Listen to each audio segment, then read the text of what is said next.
Boa noite, pessoal.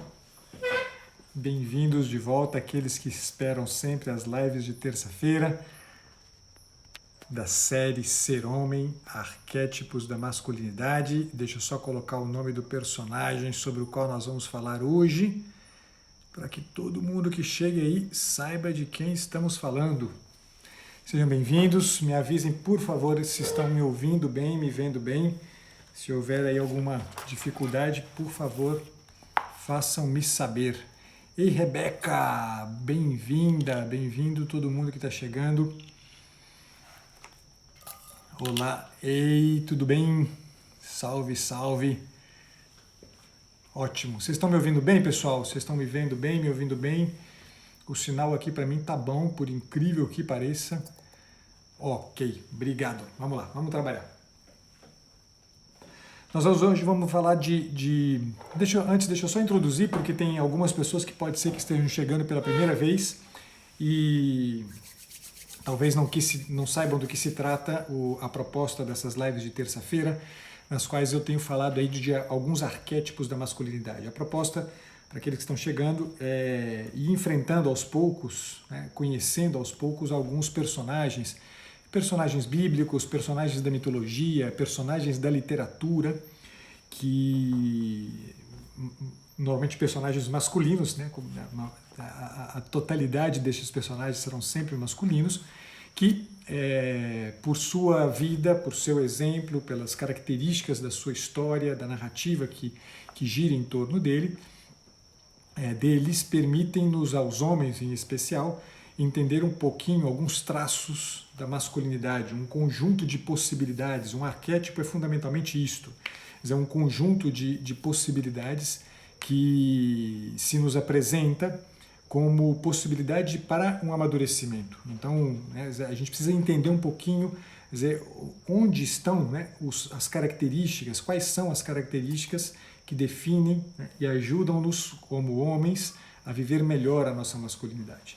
É interessante, e eu abro um parênteses aqui rápido antes de falar do nosso personagem de hoje, é interessante que quando a gente fala de arquétipo, a gente não está falando de um modelo marcado por algum tipo por alguma característica imaculada, né, perfeita. Na verdade, todo arquétipo carrega consigo, né, um quê de luz e sombra, né, carrega consigo um quê também, né, um elemento de desvio, né, que fala de uma fragilidade, que fala de um risco de queda, mas que ao mesmo tempo também, né, apresenta um horizonte de possibilidade. Hoje nós vamos falar do Jó, tá? É um personagem do qual eu gosto muito, muita gente vinha me sugerindo já há um tempo, inclusive eu tenho a ideia de fazer uma live literária sobre o livro de Jó, mas isso vai ser para breve. Eu acho que é um livro da Bíblia, daqueles bem interessantes, sobre os quais a gente pode fazer aí algum belo trabalho, né, de compreensão, pensando na proposta das lives literárias das segundas-feiras, que é justamente a ideia da gente aprender um pouquinho, né, alguma das inúmeras possibilidades de ser que a literatura nos oferece. Tá?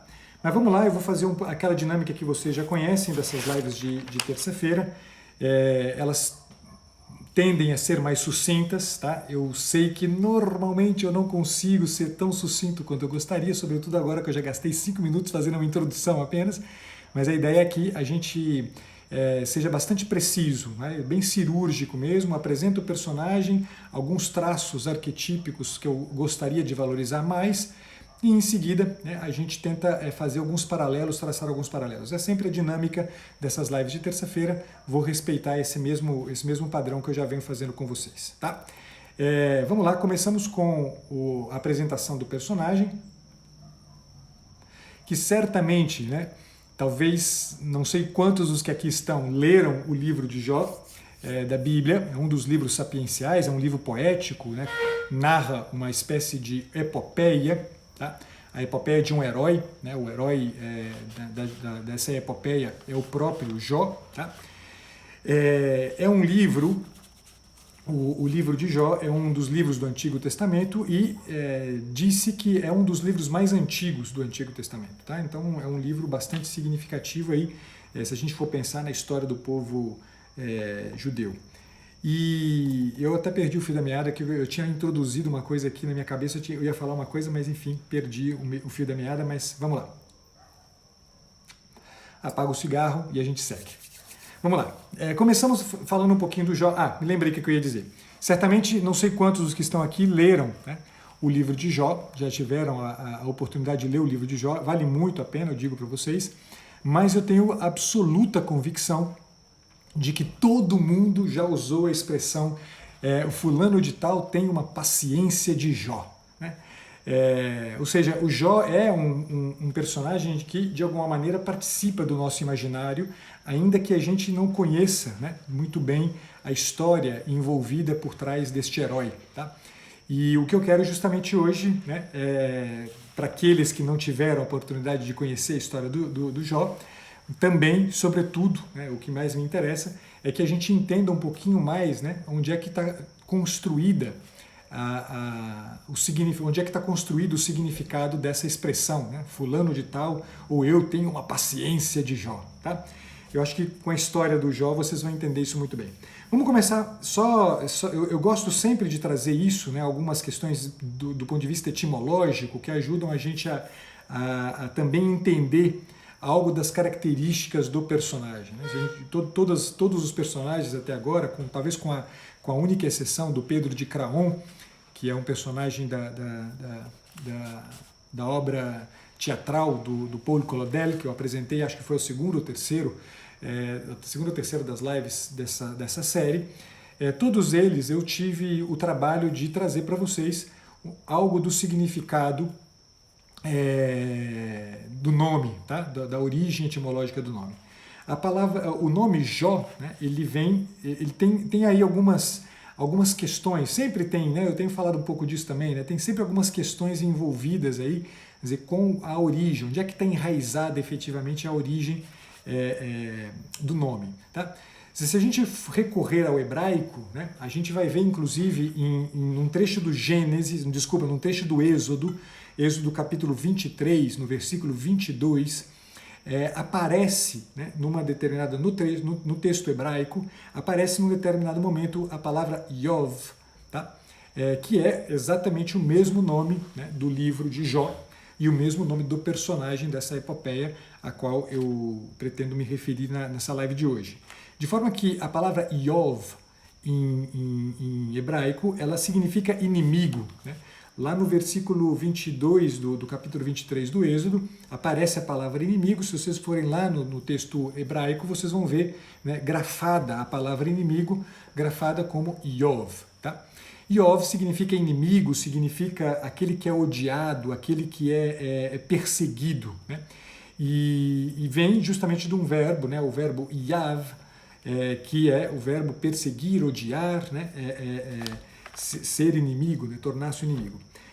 Mas também a palavra Jó, ela pode ter uma origem um pouco diversa dessa origem hebraica, e nessa outra possibilidade a gente estaria diante aí de um outro significado, que no fim não é tão diferente do significado de inimigo, de odiado, daquele que é perseguido, né?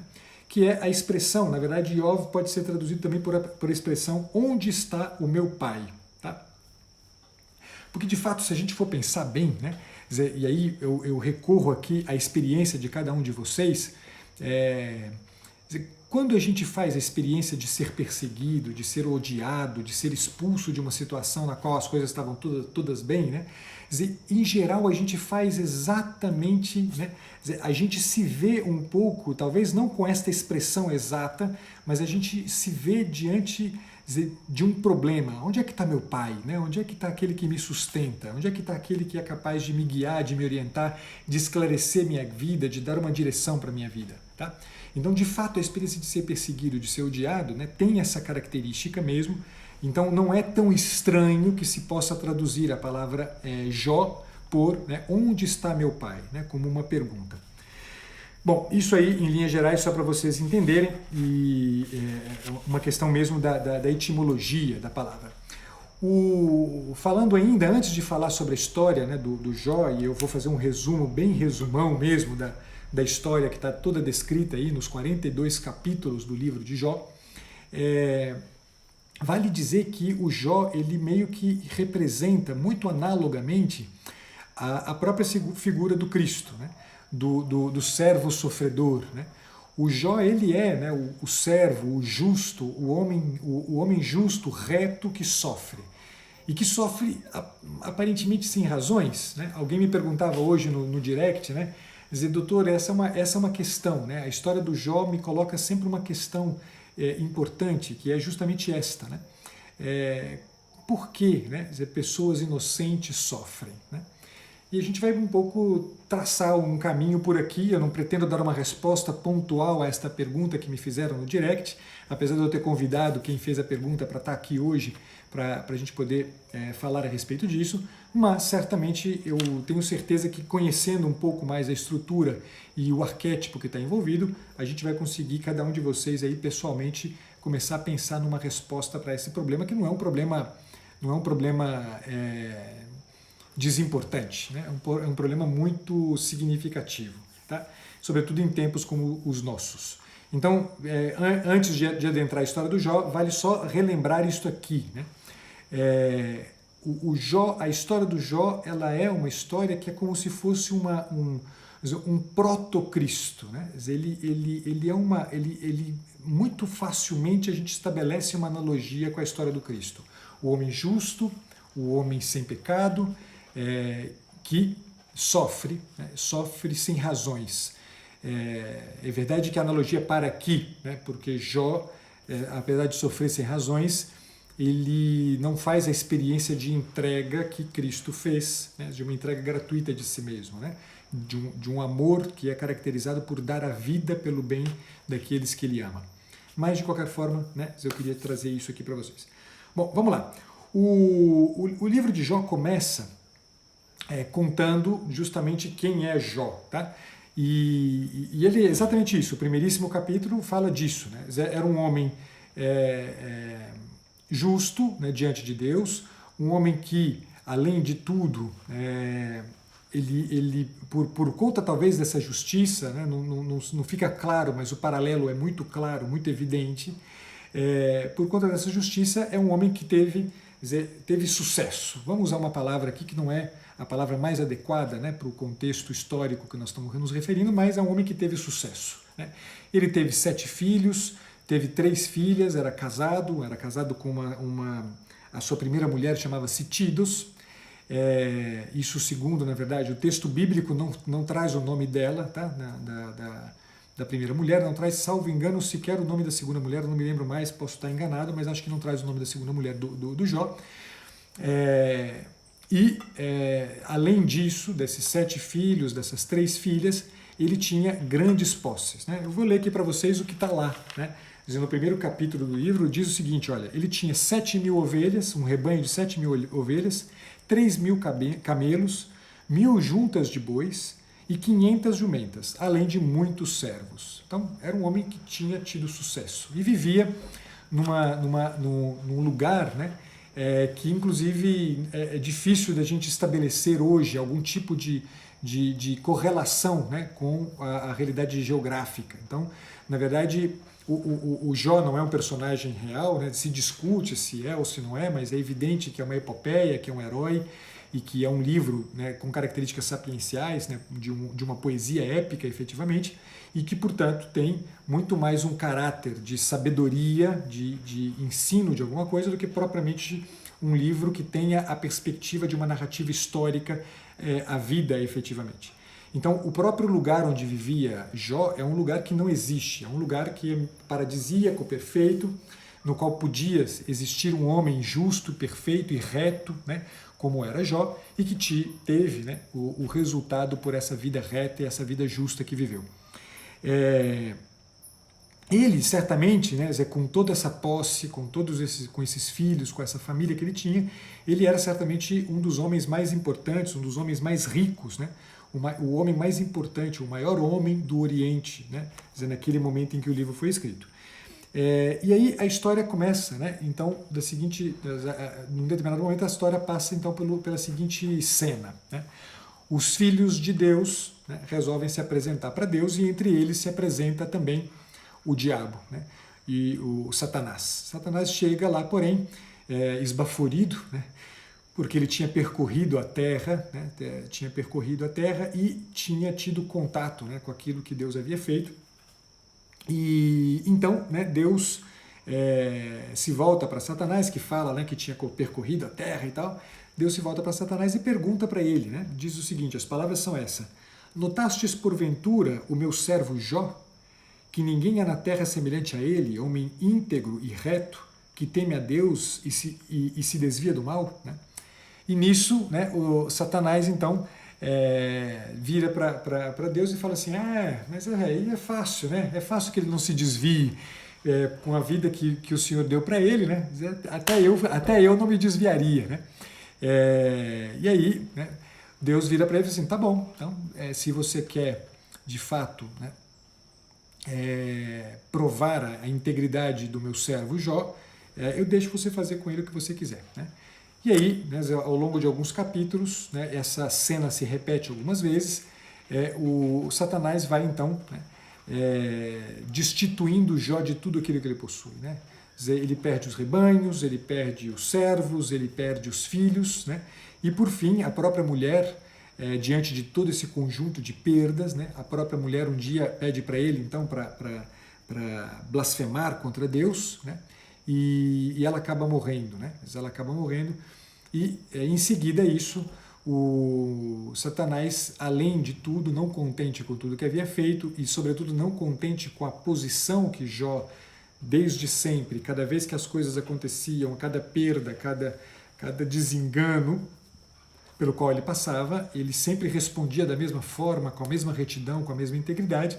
Então, né, Satanás vira para Deus e fala assim, então,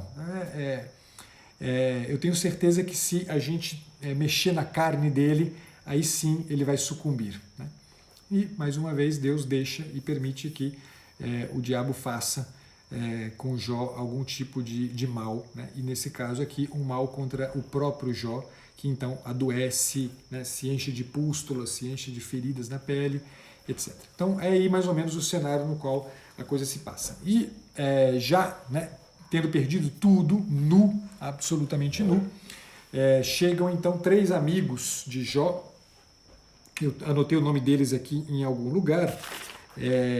Tá aqui. Elifaz de Temã, Baldad de Suás e Sofar de Naamat. Tá? Esses 3 amigos, inclusive é interessante, né, notar uma coisa aqui, só um aspecto talvez exegético aqui, que pode ser interessante para a gente entender, não é fundamental, mas dá um horizonte de compreensão. Esses 3 amigos, eles não fazem parte do povo judeu, né? Eles não são filhos de Israel, né? Tanto que eles são de Temã, de Suás e de Naamat, tá? Então são 3 pessoas que na verdade não participam efetivamente, né, da graça de serem povo escolhido, mas são amigos pelo menos parece, né, serem amigos de Jó, tá? E aí por vários capítulos, se eu não me engano, são 7 capítulos, do capítulo, são 6 capítulos ao todo, por 6 capítulos, esses 3 então se revezam, apresentando para Jó algumas explicações para esse destino, né, de sofrimento pelo qual Jó estava passando. Então é uma sequência, um após o outro, né? São 2 capítulos praticamente destinados à fala de cada um desses amigos, e Jó permanece ali impassível, até que entre o capítulo 38 e o capítulo 41, Deus então intervém e responde aos 3 amigos Desculpa, eu falei uma bobagem, eu cometi um erro aqui. Quer dizer, na verdade, o diálogo, né, a apresentação das razões, das explicações, se dá entre o capítulo 4 e o capítulo 31. Então é muito mais extenso o conjunto de argumentos que são apresentados e de respostas também de Jó, né? Jó vai o tempo inteiro respondendo argumento por argumento, sempre com a mesma posição, sempre com a mesma posição. Até que, aí sim, me desculpem, entre os capítulos 32 e 37, intervém então um jovem chamado Eliú de Bus. Tá? Esse Eliú é mais novo do que os 3 amigos que haviam conversado com Jó, que portanto eram anciãos, né? Eram pessoas que ele reputava, portanto, sábias, e esse Eliú apresenta mais uma vez um conjunto de argumentos sempre mais ou menos a mesma tessitura de argumentos usado pelos 3 amigos. E então, aí sim, entre os capítulos 38 e 41, Deus intervém e responde aos argumentos levantados por esses amigos de Jó, para encerrar o texto justamente com uma resposta, né, de Jó, uma resposta curta que Jó dá a Deus, e aí, né, o fecho da história, né, com a conclusão. Né? Na conclusão, Jó se casa novamente e tem 7 filhos e 3 filhas, que são inclusive conhecidas como as mais belas mulheres do Oriente naquele momento. Tá? Em linhas gerais, o livro fala disso aqui. Fiz aqui um resumo do resumo, só para vocês terem um pouco uma ideia de quem que é o Jó. Tá? Eu vou, para poder apresentar a questão mesmo do arquétipo, eu vou me dar o trabalho de ler para vocês alguns trechos que eu acho que, alguns trechos do livro de Jó, e talvez aqui essa live acabe se parecendo um pouquinho com uma live literária, mas são trechos curtinhos que eu queria trazer só para vocês terem aí algumas ideias de elementos, né? Mas eu queria valorizar 4 pontos fundamentais do arquétipo que Jó representa, tá?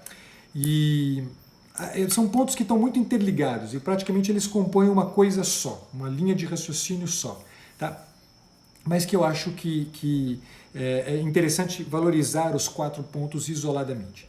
A primeira coisa que eu acho que é importante, eu já referi algumas vezes aqui para vocês, é o fato de que Jó, né, é o arquétipo do justo sofredor. Tá?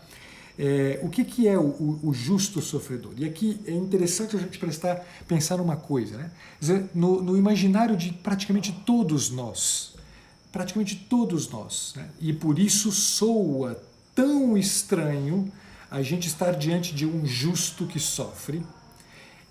A imagem que é mais recorrente para nós é que o sofrimento é sempre algo que é merecido. Eu sempre fiz alguma coisa errada para merecer um sofrimento. Eu tenho certeza que a quase totalidade dos que aqui estão, né, já experimentou de alguma maneira, né, a presença desse raciocínio. Né? Se o fulano sofre é porque ele merece. Se o Beltrano sofre é porque ele merece. Se eu estou sofrendo é porque eu mereci na situação. Quer dizer, tem algo disso aqui que eu não tenho a menor dúvida, e nesse sentido eu acho que algo de um valor a ser levado em consideração, né? Que certamente a experiência de culpa, aquela mesma experiência de culpa que a psicanálise tentou, né, subverter e tirar da mentalidade judaico-cristã, né, ocidental, é uma experiência que eu considero das mais importantes e mais ordenadoras na vida de um homem. Tá? Porque, sim, né, quando a gente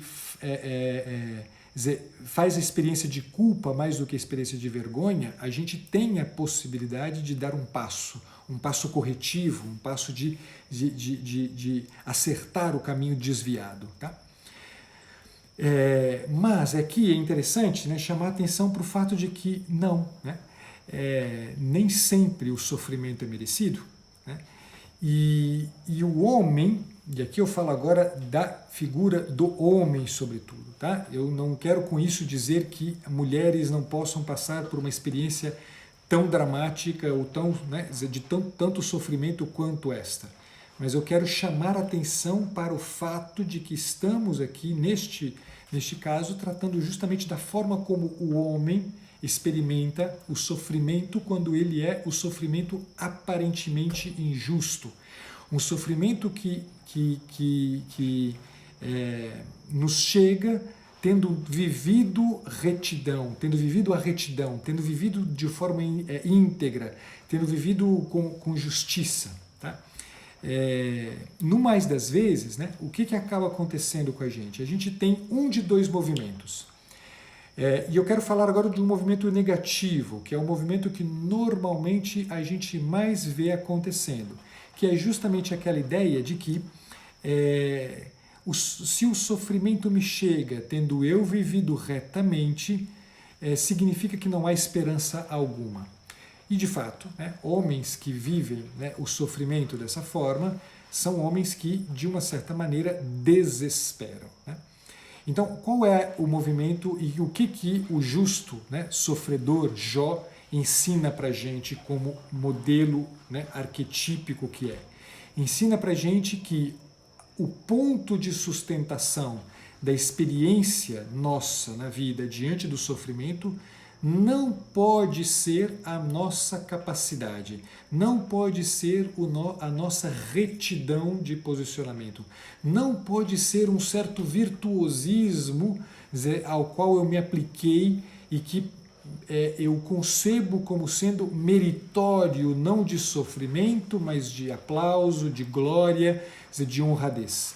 Certamente, se eu sustento a minha vida e sustento a experiência de sucesso pela qual eu passei e que hoje experimento, em resultado exclusivamente das minhas próprias forças e capacidades, certamente, diante do sofrimento, eu viverei algo muito parecido com um certo desespero.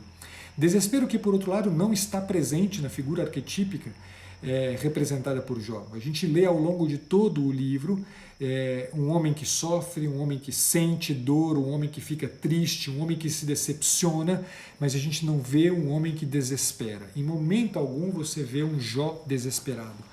Você vê um homem que está o tempo inteiro repetindo constantemente, de formas diferentes, aquilo que ele, numa das primeiríssimas passagens, eu só quero pegar aqui para vocês, logo que tudo aquilo, tudo que é assolada a vida dele, os filhos morrem, os rebanhos se perdem, ele diz, nu saí do ventre de minha mãe, nu para lá hei de voltar.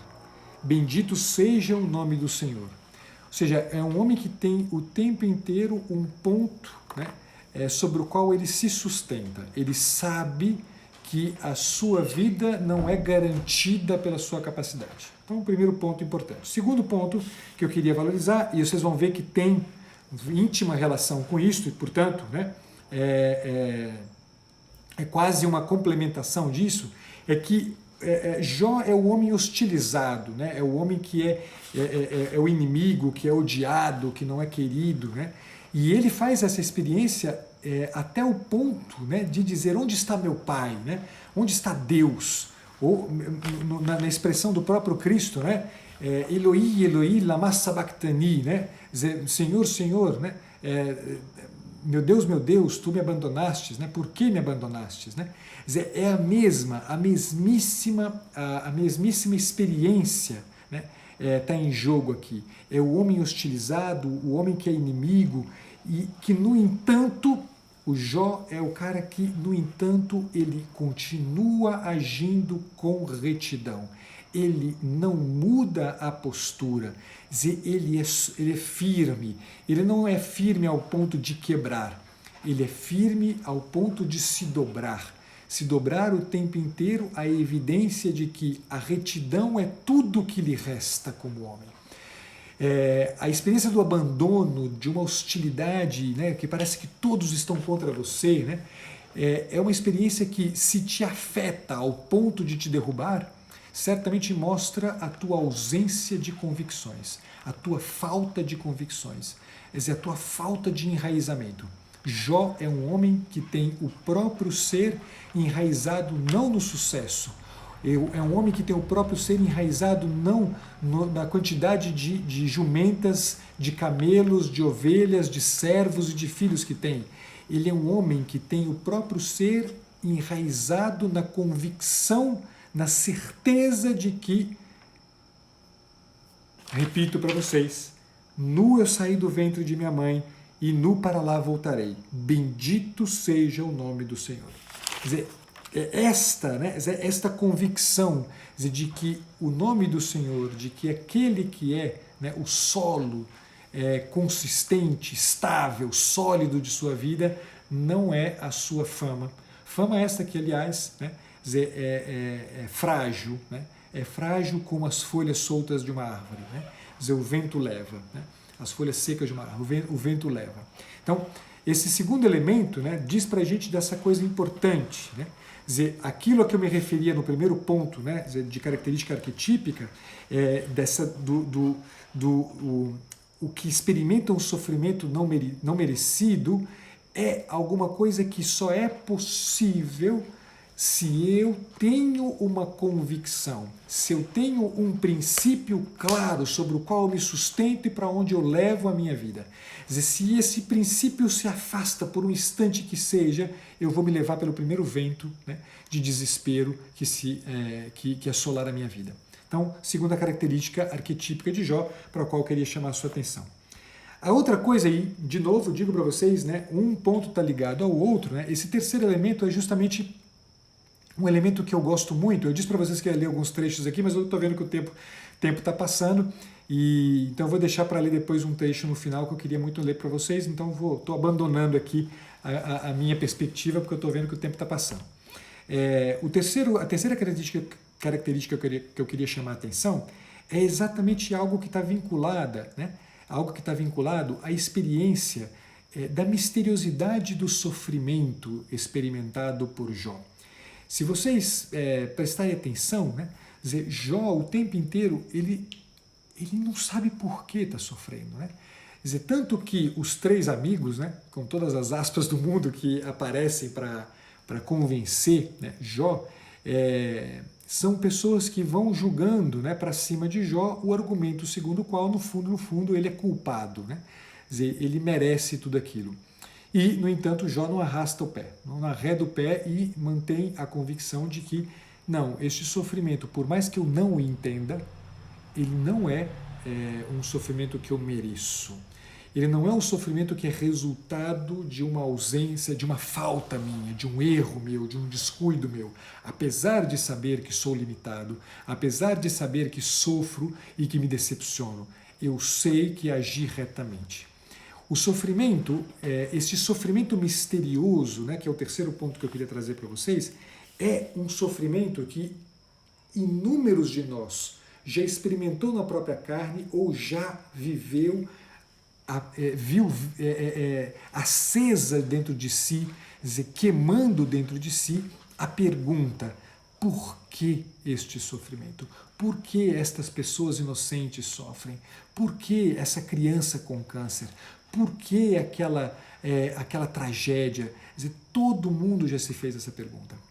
A questão, povo, é que o que está em jogo aqui é exatamente a gente assumir, homens sobretudo, assumirem uma coisa muito importante. E aqui eu vou abrir um parêntese, né, abrir uma flecha para o lado aqui, né, fazer um pensamento um pouco mais radial, mas para vocês entenderem uma coisa interessante. Se vocês pegam lá o trecho, né, a partir do capítulo 4, né, eu disse para vocês, do capítulo 4 ao 31, né, se apresentam esses amigos do Jó e que vão trazendo alguns argumentos. Mas tem um detalhe interessante. Logo no iniciozinho desse capítulo 4, disse que estes três amigos ficaram ao lado de Jó durante 7 dias e 7 noites em silêncio. Aqui tem algo que é muito significativo. O amigo, de fato, é aquele que, no meio do nosso sofrimento, faz-nos companhia em silêncio. O faz-nos companhia em silêncio quer dizer o quê?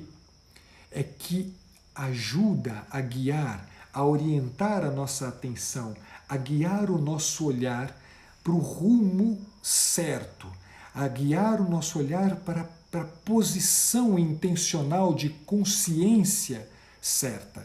Qual é? A posição do mistério, a posição da interrogação, a posição segundo a qual a realidade me provoca, a realidade me questiona, a realidade me traz à tona perguntas e problemas para os quais eu devo dar uma resposta. Eu devo dar uma resposta. Eu, o objeto do sofrimento, devo me colocar diante do sofrimento. Eu não posso abrir mão, eu não posso não responder à provocação que a vida me faz com o sofrimento.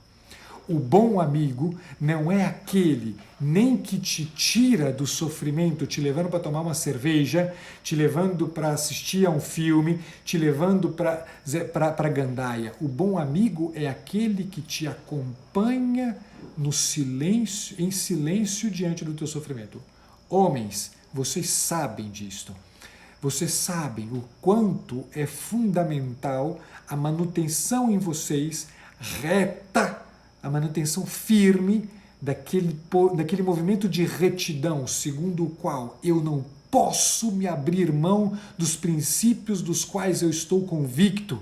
Eu não posso arrastar o pé, arredar o pé daquela posição que eu sei que é a posição que sustenta a minha esperança. E se você é um homem que entende o quanto isso é fundamental, portanto, seja você um amigo deste mesmo naipe. Alguém que, diante do sofrimento do outro, diante do sofrimento do amigo, diante do sofrimento da esposa, diante do sofrimento dos filhos, ao invés de ficar mera e simplesmente buscando respostas escalafobéticas e grandes explicações teóricas e cheias de certos mistérios, simplesmente mantenha-se firme, de pé, reto, íntegro, na posição de quem entende que há algo de misterioso. E nas palavras, talvez um pouco banalizadas do Pequeno Príncipe, quando o mistério é grande demais, é preciso obedecer. Quando o mistério é grande demais, quando o sofrimento é misteriosamente difícil de ser compreendido, difícil de ser decifrado, difícil de ser decriptografado, a melhor posição nossa é a posição da obediência. Uma obediência que não é a obediência do cordeirinho, mas a obediência de quem entende que há ali uma provocação, há ali um chamado, há ali, portanto, algo que pede de você uma resposta que coincide e que é caracterizada fundamentalmente por um estar de pé, firme das convicções, firme de certos princípios. Assim é Jó. Assim deve ser você, homem, se você quer verdadeiramente não ser arrastado pela maré de pessoas que se colocam ao teu lado como teus amigos e que, no fim das contas, tudo o que querem é trazer explicações para os teus sofrimentos. Quem se coloca ao nosso lado trazendo explicações para o nosso sofrimento não olha para nós. Olha, na verdade, para as suas próprias razões, para as suas próprias teorias, para as suas próprias explicações. Isto serve, inclusive, para os meus colegas que estão aqui, psicoterapeutas, terapeutas e psicólogos. Se você quer acompanhar o teu cliente no meio do sofrimento dele, não traga explicações. As tuas explicações diante da dor e do sofrimento do outro são apenas subterfúgios que servem para que você se esconda a sua covardia atrás de uma teoria. O seu medo, a sua covardia, a sua falta de culhão atrás de uma teoria, atrás de um nome que você sustenta como sendo o nome. Eu sou discípulo de Viktor Frankl, eu sou discípulo de Sigmund Freud, eu sou discípulo do caralho. Quer dizer, o que interessa efetivamente para a gente é: você quer ajudar, você quer ser um homem que ajuda, não haja como Elifaz de Temã, Baldad Suaz e Sofar de Naamat, nem tampouco como Eliud Bus. Haja como um homem que está do lado do outro, de pé, pronto para oferecer o próprio ombro, pronto para oferecer a própria presença, a própria personalidade, a própria convicção como ponto de sustento para o outro. Terceira característica. E a quarta e última característica que eu queria trazer é justamente que a gente percebe no Jó um homem que sofre, né? É um justo sofredor, mas a gente não vê um justo sofredor que sofre com paciência.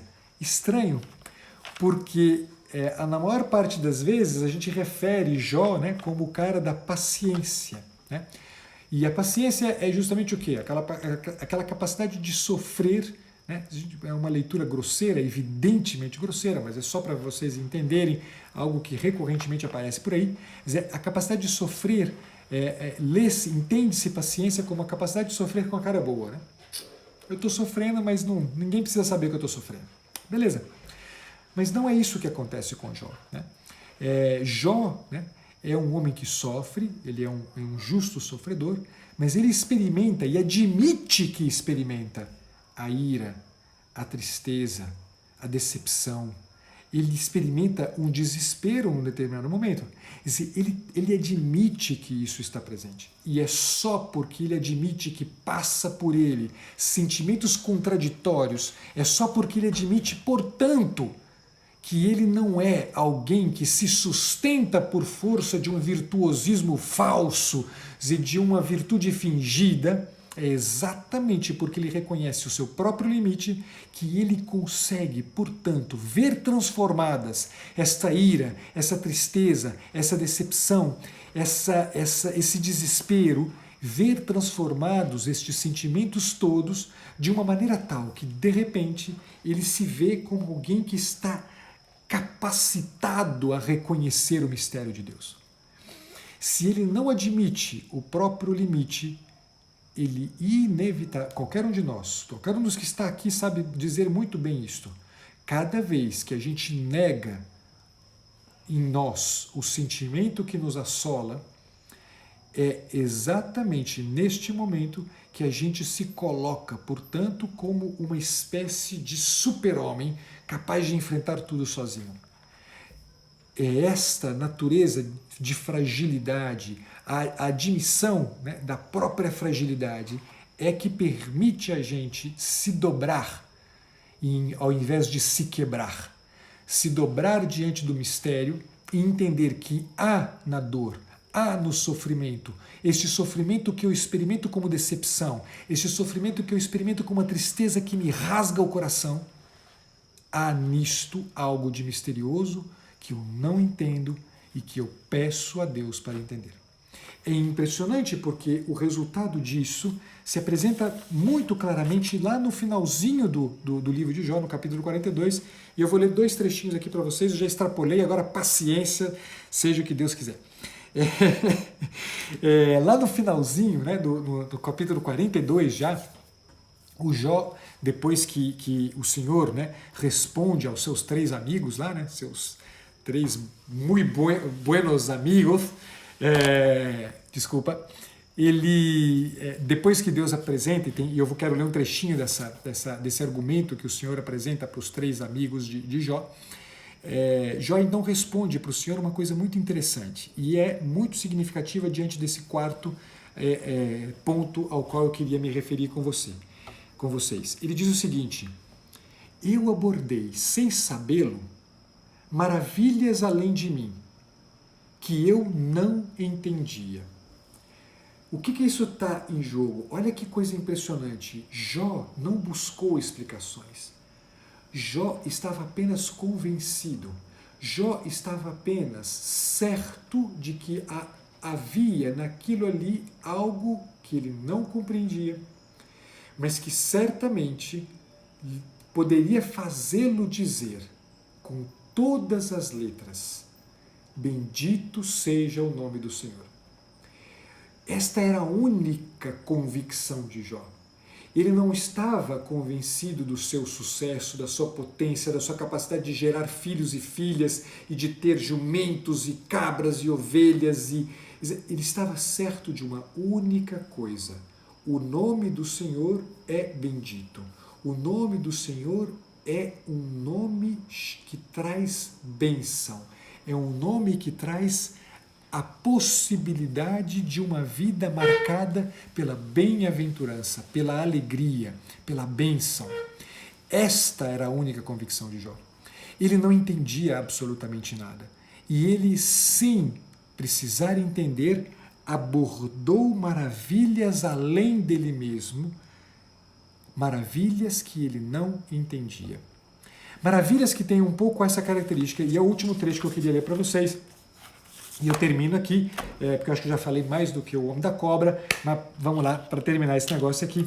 Lá no capítulo 38, que é o primeiro capítulo no qual Deus dá uma resposta para os amigos de Jó, ele começa de um jeito que é um espetáculo, e um pouco chamando, né, na chincha esses 4 caras aí. Olha o que ele diz, olha o que o Senhor diz.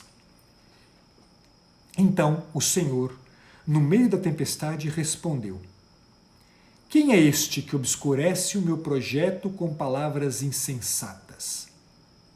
Cinge, pois, os teus rins como um valente. Vou interrogar-te e tu me ensinarás. Onde estavas quando lancei os fundamentos da terra? Informa-me se tens o entendimento.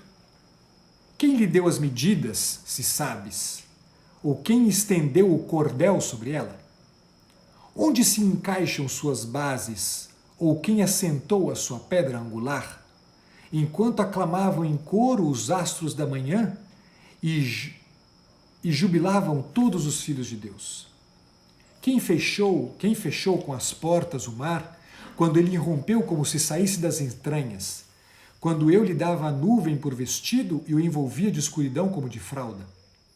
Eu o demarquei com meus limites e lhe pus ferrolho e porta, dizendo: até aqui chegarás e não além. Aqui dominarás as tuas ondas encapeladas. Alguma vez na vida deste ordem amanhã, ou indicastes à aurora o seu lugar? Para que, segurando as extremidades da terra, dela fossem sacudidos os malfeitores? E a terra se transformaria com argila modelada e se apresentaria em trajes de gala. Aos ímpios, porém, sua própria luz lhes é tirada e se quebra o seu braço levantado. Acaso penetraste dentro das nascentes do mar ou passeaste nas profundezas do abismo?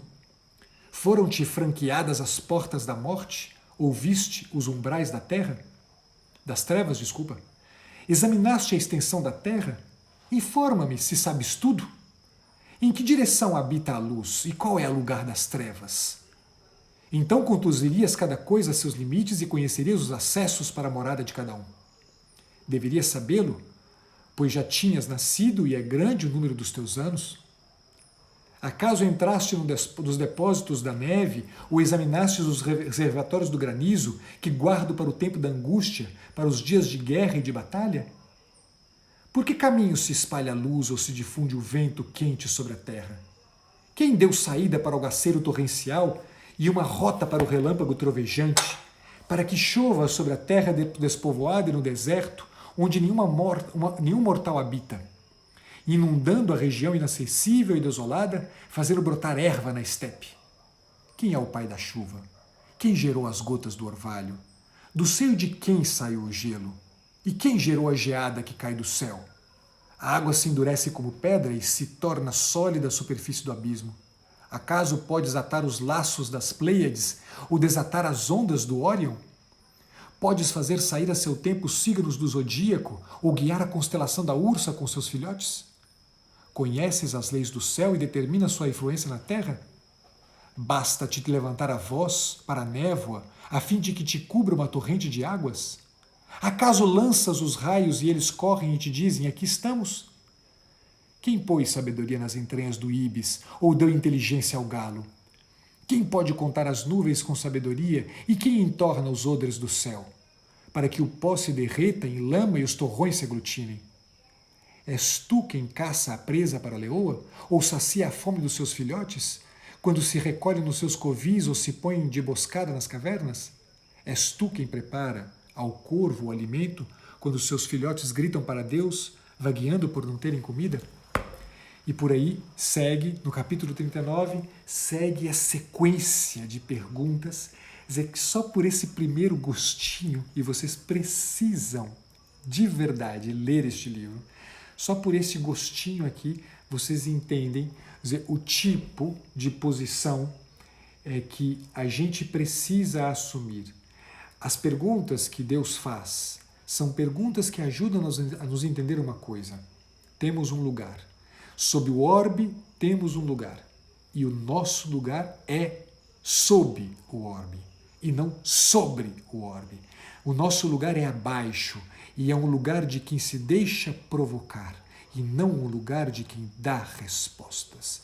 não é o lugar de quem tem controle, a tentação do controle. Ao homem não cabe a tentação do controle, ao homem cabe a posição do deixar-se provocar pelas circunstâncias que a vida lhe faz. Deixar-se provocar pelas circunstâncias que a vida lhe traz. E isto é a posição, esta é a posição que o Jó nos ensina e é a posição que fica como um convite para todos nós. Eu avancei loucamente o horário que eu tinha me previsto de 30 minutos, peço-lhes desculpa. Amanhã, se Deus quiser, a gente vai ter dois momentos que a gente vai se ver, logo no final da manhã. O Fernando Pinheiro e eu vamos fazer uma live às 11h50, depois eu divulgo para vocês, se já não tiver, o Fernando já não tiver divulgado.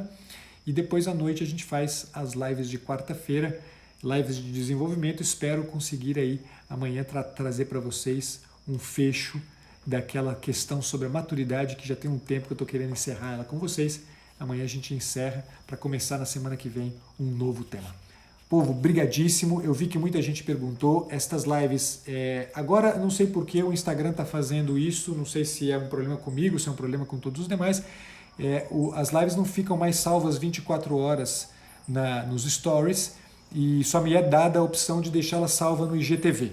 Eu vou deixá-la salva no IGTV, né? Terminando aqui ela já vai cair direto no IGTV para vocês, então depois vocês podem assistir lá, mas lembro a vocês que todas as lives que eu tenho feitas aqui de segunda a quarta-feira, eu depois deixo elas disponíveis nos 3 canais que eu tenho hoje no Spotify, o canal que se chama Lives Literárias, o canal que se chama Maturidade e o canal que se chama Ser Homem, Arquétipos da Maturidade. Vocês procurem lá, digitem no Spotify procurando por estes nomes e vocês vão encontrar o meu canal com todas as lives que eu já fiz até hoje, sejam as lives literárias, sejam as lives de maturidade ou estas aqui da série Ser Homem, Arquétipos da Masculinidade. Povo, brigadíssimo ter me suportado aqui por esses 50 e tantos minutos. A gente se vê em breve. Fiquem com Deus. Bom descanso para todo mundo. Valeu, pessoal.